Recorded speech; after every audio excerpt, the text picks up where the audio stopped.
You are listening to Fantha Tracks. Because of the following special program, Wonder Woman and the Incredible Hulk will not be presented this evening.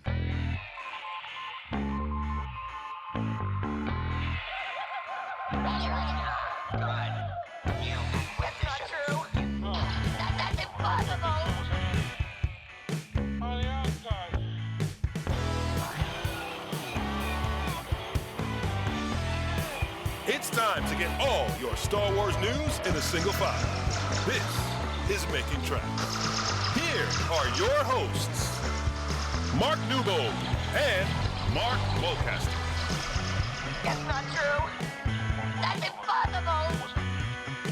You're listening to Making Tracks. I'm your host, Mark Newbold, and today we've got a very special episode. It's brought to you from Empire40. It's an interview with John Morton. Now, you'll know John as Dak Ralter from The Empire Strikes Back and Bespin Boba.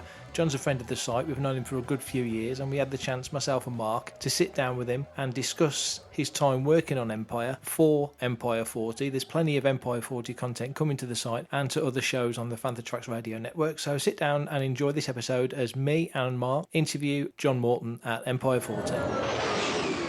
So we're here at Empire40. We're here with John Morton, best known as Dak and Bespin Boba Fett from The Empire Strikes Back. John, welcome to the show. It's great to be here. It's great to be anywhere, as Keith Richards would say. Very good point. Yeah, unusual times right now, isn't it? How have you been coping with lockdown and everything that's been going on? Well, I've been doing fine. As you folks know, I do a lot of writing these days. And so I'm finishing my fourth book and working a lot in the garden. I'm enough of an Englishman to value that, as is my wife. So the garden's looking great. We're getting a fair amount of rain. So that's how we do our socially distant entertaining, is in our garden. But yeah, I'm working a lot on the book and finishing that up. And then also, as I think you know, busily in pre-development doing this film on Duke Ellington that I've been passionate about for many years. But alas, there's no Star Wars or sci-fi and comic book conventions, so all of that's sort of virtual. Doing a fair amount of online stuff, which is available through Facebook. And I've had a few collectors coming, and we distance in the garden, and I've had private signings, so I'm keeping active as much as I can. Do you want to tell us a little bit more about the Duke Ellington film?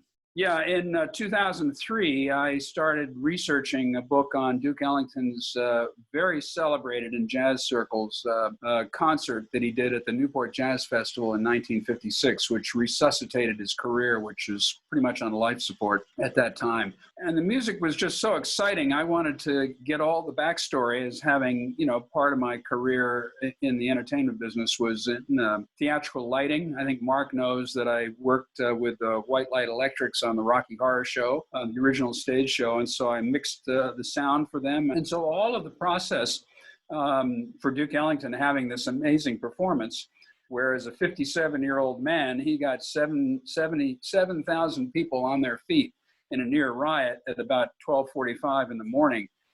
So that really appealed to me, to find out what the whole backstory was. And so I got that book published in 2008. It got really good reviews. And in 2016, a New York producer by the name of Fred Solo, who did Mississippi's Burning and the Quiz Show, had an interest. He had some time in London and said, hey, I'd like to acquire the rights to stage and film for this.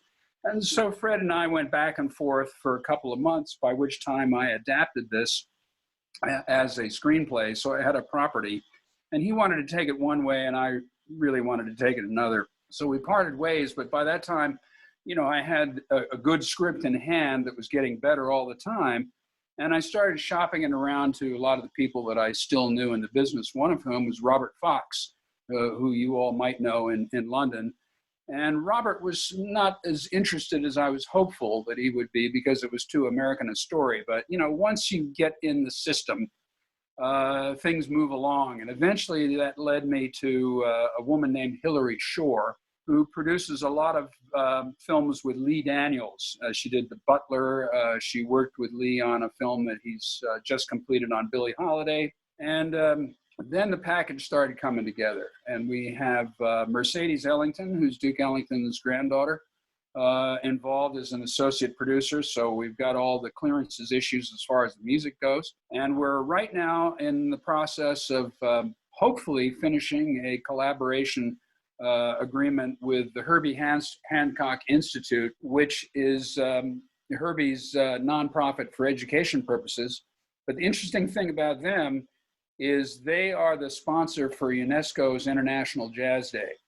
So if we are able to approach with them a streamer like Netflix or Amazon Studios, we have a verbal right now, which will be hopefully nailed down in the next couple of weeks, where they would agree to regard this film or streaming of this film as an official event as part of the International Jazz Day celebrations and streaming that happen every April 30th.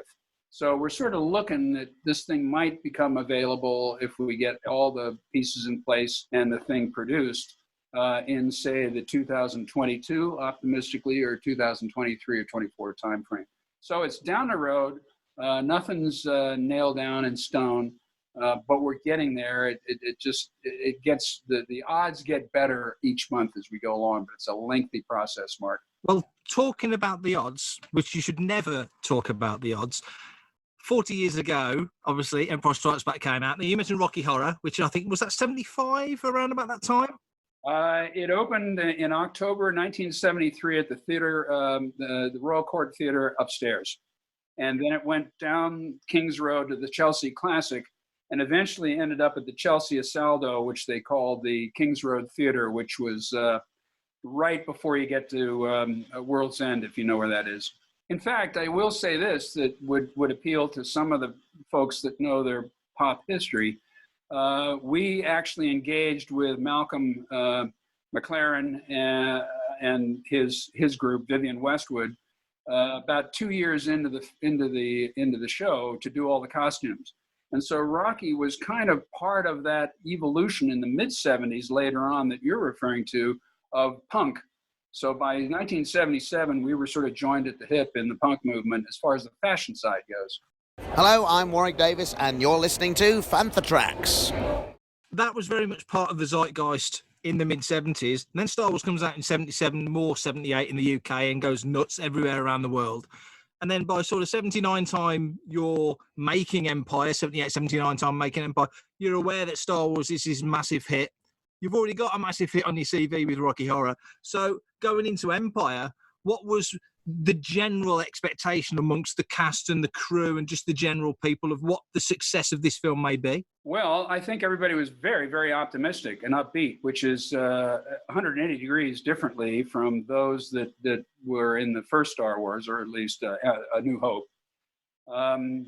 My good friend, Tony Forrest, who you all probably know, who's the These Aren't the Droids We're Looking For, he was on that, and I met him doing A Bridge Too Far in September 76. And I also knew remotely, I knew Anthony Daniels socially through a director who was a mutual friend. And both at that time, Anthony Forrest and Anthony Daniels were really not sure what this Star Wars thing was about. They'd come off, but you know, this was before the film was released. And so in 76, late 76, the time frame I'm talking about, nobody really knew what to think and didn't really take it seriously in England. But by 1979, I was on that film for 4 weeks, Empire Strikes Back, in, I want to say, late March, April, in that time frame. I think we were set up for the first studio shoots after they all came back from Finza. So my character had already died. That I was told when I arrived. But the feeling on the set was hugely upbeat. The morale was very high. They had an expectation, I think, that this was going to be really exciting and with us a long time. I mean, Mark Hamill always talked about the original vision, at least at that time, that George had was for 9 episodes. I was a little disappointed that I was already dead and therefore wouldn't go forward. But on the other hand, I felt it a great opportunity as Skywalker's co-pilot that I would have a character that would be remembered at least. So I was very happy. A lot of my peers I'd worked with before in previous films Dave Tomlin was the first assistant on. We'd worked on A Bridge Too Far, Superman 2. I worked with Steve Lanning, who was the second assistant on a film with Sean Connery called Cuba. So it was like, I knew these guys professionally in the film business very, very well, on the crew side. And then being part of the North American acting fraternity of Canadians and Americans, we were all very tight. There was enough film business going around. We weren't that competitive. And so we were, it was always like a great opportunity to regather, kind of like it is when we go to the conventions. So, there was never a down moment, which isn't to say that George was under, exceeding pressure. The reason why he was there on the set was a budget thing. I mean, he was not supposed to be in England all the time. And so he was getting pulled back into having to somehow work out how he was going to cut back if he could on some of the spending, which was just going out the window. But we didn't experience any of that. And I have to say, giving credit to George and also Gary Kurtz, who is very underappreciated. You never got the sense that there was trouble in paradise, if indeed there were. Everything that they conveyed to the rest of us came down of upbeat, exhorting to enjoy this, do well. And as a result of their leadership, if that's the right word, all the rest of us gave back, 110%. It was a hugely high experience. You mentioned, obviously, you're Luke's co-pilot. You're sitting in the gunner seat of the lead character of the biggest movie of all time. And you were aware as a young man that was a great opportunity for you. How was it working with Mark? Was he as good a guy as he comes across? Absolutely. Mark, was, he was real, which isn't to say that Carrie and Harrison, they were Hollywood stars. You paid a respectful distance to both of them. In particular, I have to say, Harrison Ford, he copped the right attitude. You didn't cozy up to him and say, "Hey man, how's it going? Let's talk about beer or something." The cast with an E, I mean, it was like, no, he was up there, but with Hamill, it was not that like that at all. Mark hung out with the guys. He shared insights the same way as any of my close buddies like John Ratzenberger or Jack McKenzie or Gene Lipinski or the other guys that I knew very, very well over the years. He was a regular lad. We had a particularly close connection because we discovered very early on that we both grew up as sons of naval officers in the United States, and a particular kind of naval officer who likes serving in small ships called destroyers. And they were sort of the greyhounds of the sea. And Mark's father was a naval officer, and he had the same experience that I did in, going to school for a year or so and then having to move. So we were always the new kids on the block. So we swapped war stories, if you will, about having, first grade in Coronado, California, second grade in Norfolk, Virginia, third grade in Boston. I mean, and so in that respect, having that commonality of coming up with that same background, you made friends very quickly. It was instinctive, and that's kind of what he was. He shared a lot without revealing any of the things that were close hold. He kept on talking about this new character that he was very excited to be working with. I said, "Well, what's the character's name?" "Well, it's Yoda." "Oh, wow. Is it a humanoid or what?" And he said, "I can't really go into it, but let's say he's kind of a Kermit the Frog, and he lives in a swamp planet." That was actually a huge reveal without revealing anything. And so he was, he processed it carefully and figured, okay, I can get away with this. Kermit the Frog on a swamp planet. Oh, okay. But he didn't say he was a Jedi, I don't remember. He didn't say that this guy had, the greatest powers in the galaxy. But there was this new character that was being introduced that was Kermit the Frog in a swamp. Fantastic. What was your kind of day-to-day like on set? Well, there was a lot of standing around, quite honestly, because they were running horribly behind schedule because of the technical issues that they were having in many things. And then, as you know, with a film of that size, you've got so many moving parts. And if something falls out, then that changes the schedule going forward. And so, you were supposed to be here on Thursday, but I don't think we're going to get to that. We're going to get to that probably on Monday week or something. I was only scheduled to be booked for 2 days. And so I was on a daily rate, which was extremely generous. It's not the same as if you're booked for 2 or 3 weeks. So I was on a daily rate, and because of this uncertainty of, how things were going to shake out, it was regarded as a retainer. So I went in every day for 4 weeks on a daily rate. So there was a lot of ka-ching, ka-ching, ka-ching. So I was very happy. And I think probably Jeremy might have been in the same boat.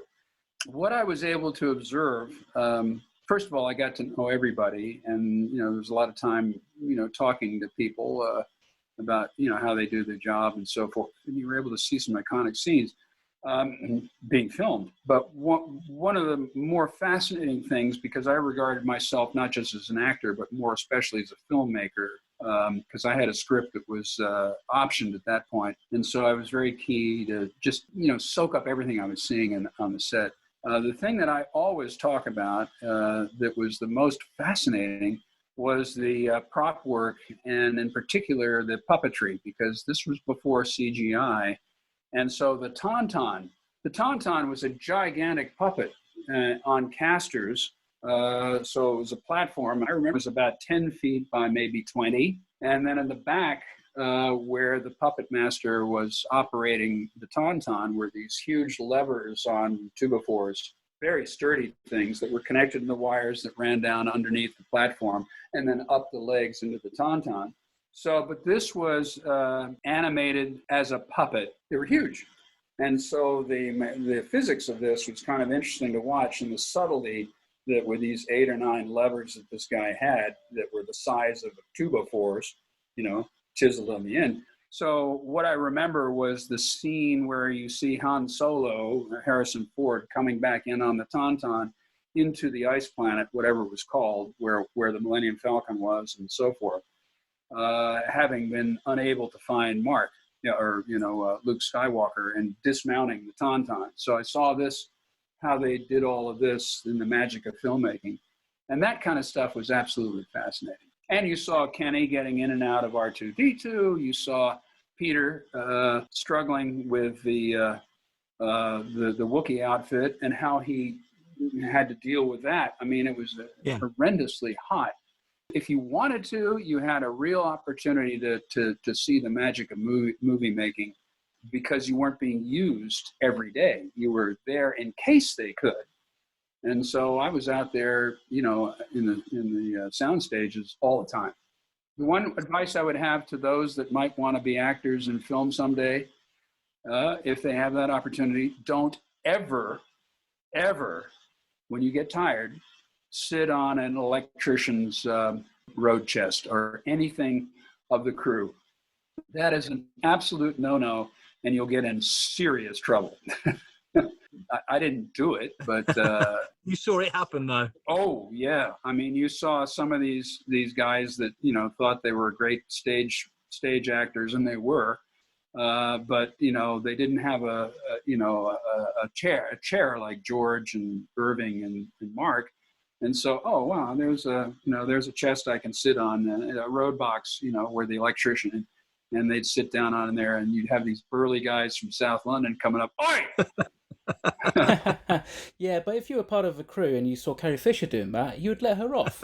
Oh, no, that one you'd let pass. No, that one you'd let pass. Yeah. You're listening to Fantha Tracks. Flip through the galaxy of literature with Cannon Fodder hosts Brian Cameron, Matt Booker, Mark Newbold, and Mark Mulcaster. Count me in.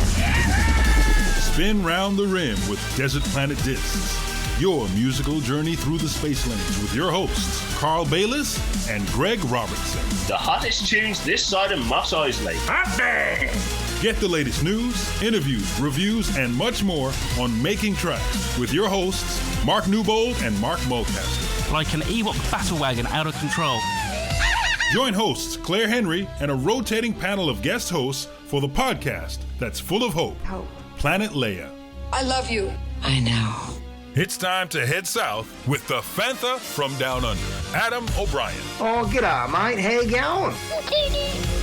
Start your engines with Paul Naylor and Mark Newbold as they lift the hood on starships, airspeeders, swoops, capital ships, and more from across the cosmos. And for everything in one location, daily news, reviews, interviews, podcasts, video, and social media feeds, bookmark FanthaTracks.com for Star Wars news 24/7, 365. So it sounds like you've had like a really great time just looking at all the behind the scenes stuff. Getting together with old friends. Yeah, making new friends. I wasn't a fanboy. There weren't that many fanboys in England at that time. So I don't think you had quite that. What you would think in retrospect. Now that might have it would have been a different case in the United States, because I think once this thing got up and running after it was released, it just went through America like crazy. But quite honestly, Mark, I don't really remember Star Wars being a phenomenon that was just off the charts in the UK.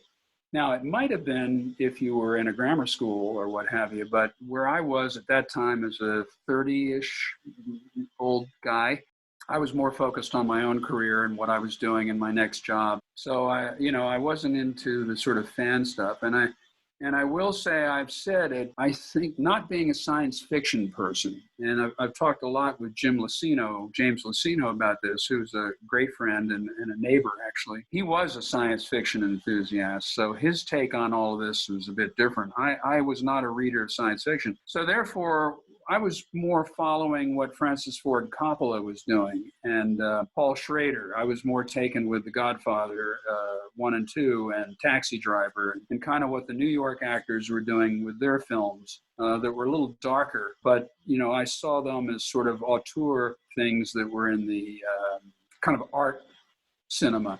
And remember, I was very, very steeped in London theater. And in particular kind of London theater, not the West End, but what was going on at the National, the Royal Court in particular, the Roundhouse, the Royal Shakespeare Company. I did a lot of work with them. So I was kind of focused on that sort of stuff. So my take on Star Wars, as I would say, was probably the same with somebody like Dennis Lawson dare I preach heresy, was probably, it was another job. But what I did see that was exceptional about it, I go back to what I said in the beginning, is that, having that art film predisposition, my assumption is that small is always beautiful, that big isn't. But Star Wars broke the mold on that. Star Wars was one of the most amazing experiences I could ever appreciate in terms of morale and just pure joy and the way you were treated. And that, I go back to George and Gary Kurtz. They treated all their people in such a way that, because from top, this is how we're going to produce films. That's the way everybody else treated each other. And my favorite example was the tea lady. The tea lady at Elstree, whatever her name was, God bless her, was a woman that would go around with the tea trolley, all the time. And her job was not just to serve tea, but it's like, hello, darling. All right, you're having a wonderful time, and it's marvelous, just marvelous. She was so excited and was so, conveying her enthusiasm and love for her people and what we were all doing, which speaks volumes.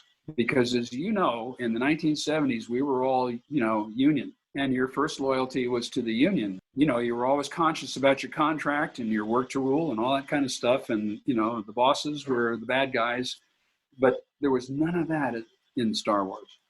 And which would explain, why it was that Jeremy got his 2 days off to go shoot another film, and I came in and did covered for Jeremy. That was all part of it. Now, if the unions were involved or the agents or what have you, that would never have happened. We were going to ask you about that. I mean, that's an interesting. I can see Mark's got a certain helmet over his right shoulder as well. Yeah, that's my 501st cleared Empire Strikes Back Boba Fett helmet. So, John, tell us more about how you stood in for Jeremy Bulloch as Boba Fett. Jeremy and I are the same size, so I could fit into the costume. But more especially because I had worked with Dave Tomlin and Steve Lanning and Roy Button in in Steve's case, 3 previous films. They knew I was the kind of guy who was a team player. and do what needed to be done. And I really cut my teeth with them on A Bridge Too Far, which was, you were doing stunts, you were doing things that actors don't normally do, and they complain if they are having to do that because they don't want to break their teeth or something like that. To give you an example, that was Ryan O'Neill's big deal. So they knew I was that kind of guy, and so was Jack McKenzie and some of the others that I got to be very good friends with. But the thing is, which is why I think Jeremy was also on a daily rate and not on a contract. But I don't know. You'd have to ask him. He might have thought he was only going to be working for 2 days, but his scenes stretched on. And suddenly he got an opportunity to do 2 days' work in another film. He presented that up the chain ultimately to George Lucas, and George's attitude was, we don't want to get in the way of your career. We'll make it work. You go off and do your 2 days, and we'll somehow make it happen. And sure enough, they had scheduled to do that scene in the carbon freezing chamber and outside, in the corridor with Darth Vader, and somebody had to cover for Jeremy. So they came to me, and in my situation, my contract read rebel pilot. Okay, if I wanted to be a Burke about this, I could have said, "Oh, sorry, mate. My contract is a rebel pilot. You're going to have to talk to my agent, and you're also going to have to talk to the union." You see what I'm saying? Either way around, Jeremy could have played it that way, or George could have, forced him, but it never occurred to me. I just said, and I think the pitch was given by Steve Lanning. I said, sure. I had no idea who Boba Fett was, other than a costume character that was sort of like a stormtrooper. I had no idea the nuance of that stuff. But that's what I mean, is that the expectation and the willingness of people like me and others, because of the example that was being set. That was probably 2, maybe 3 weeks into the time I was on. Is that no? This is what you do to make this film happen. Sure. And why not? It's, I'm going to be working with Dave and Billy D and all I'm doing is just standing there and I have a line, but I don't have to worry about the line. So you ended up in that outfit, that Boba Fett armor, and as the years go by, that character becomes the character that we know now and just blossoms as a pop culture sort of icon. That in retrospect, must have been one of the best decisions you ever made to be involved with that character. Well, yeah. I mean, it was in 2010 when I came back onto the convention circuit, because I took 7 years off because life got very busy in the civilian world. When I got booked to do, I probably saw you there, Celebration 5. They brought back all the Bobas, and they said, we want to bring back the Boba Fetts. And so I was there signing next to Alan on one side, and then me, and then Dickie Beer, the stunt guy, and then Daniel and Jeremy. The picture that I had behind me was Dak. But I then realized what a huge deal it was, because about 50% of the autographs that I was signing at Celebration 5 were for Boba Fett, not for Dak. So then by that time, and then I got inducted into the Mandos, the Mandalorian Mercs. Yeah, they really suit me well. I mean, they're such pirates. Yeah, they are. And so, speaking as one Mando Merc to another, how did you find wearing the Boba Fett costume? I can't really say that it was a problem, because I didn't have a lot of movement. And people always ask me that. I don't remember that there was a problem with, eye lines, because I wasn't challenged. Now, in case of Dickie Beer, that's a whole nother story, because he was responsible, the stunt guy. He had to do a lot of movement. And I quite frankly don't remember if the jetpack was styrofoam or whether it was something more solid. I don't remember that being an issue. But what I do remember was that the piece, the blaster, was hideously unbalanced. So as an actual combat weapon, that would not have been very good. And I can't remember if the stock where the butt was heavier. But I remember at the end of the shooting, one of my biceps was just shot completely because I was, it just wasn't balanced. And that's the only thing that I remember. Something in there was the real deal, and it was heavy. Yeah, I think part of the blaster was actually an old World War I flare gun. I think you're right. Yeah, and so therefore, if it wasn't the stock, it was the barrel and the gubbins, and it was heavy. Let me tell you, because trying to aim something like that when you're in combat, no, that would not work. I'm Anthony Daniels, and you are listening to Panther Tracks. Well done. Did you get much instruction either from Irvin Kershner or even from Jeremy about how to play the character? Yes, it was from Jeremy. And, I like to credit Jeremy for actually making Boba Fett what he is. He might have gotten direction from Kershner, from George on what Boba Fett was all about. But no, the night before I was to shoot, he was going off for the day, and I went into his dressing room. I said, Jeremy, how am I going to play this character? I mean, what, give me some insights, because nobody had said anything to me about, what it was all about. He said, very simple. Think Clint Eastwood, a fistful of dollars, do everything slow and menacing. That was it. So that's the way I played it. When they talk about Mandalorian and what have you, they talk about the Clint Eastwood influence on the character Boba Fett. I can't really say if that's what was told Jeremy, and I don't know, from Rinsler's books or anything. I haven't read that one on Empire, whether that was what was conceived. And so Jeremy picked it up from that. I like to believe, actually, it was Jeremy's interpretation. So I always credit him until somebody comes up and says, no, he got that from Lucas himself. Now, I will say this. Jeremy always likes to tell at the conventions the impact that he had when he went out onto the set to have approval for wardrobe on the costume. So he gets fitted in the wardrobe, and then, as is the norm, when a new character is being introduced, he was taken out into the soundstage, presumably where the Millennium Falcon was, to by the wardrobe people, so that George could look it over and say yes, and okay, that's good.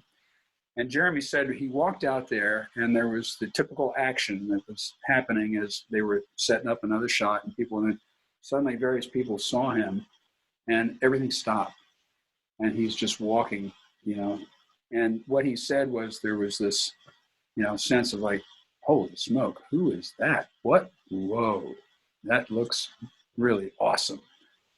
And so Jeremy said that was when he realized that the Boba Fett character was all about the costume, the armor. But between the actual armor, the costume itself, and Jeremy's decision, or Jeremy's, following the Clint Eastwood example and doing everything slow and menacing, and what I attempted to do, that's what you had. This Boba Fett that was just very menacing looking and moved kind of woo.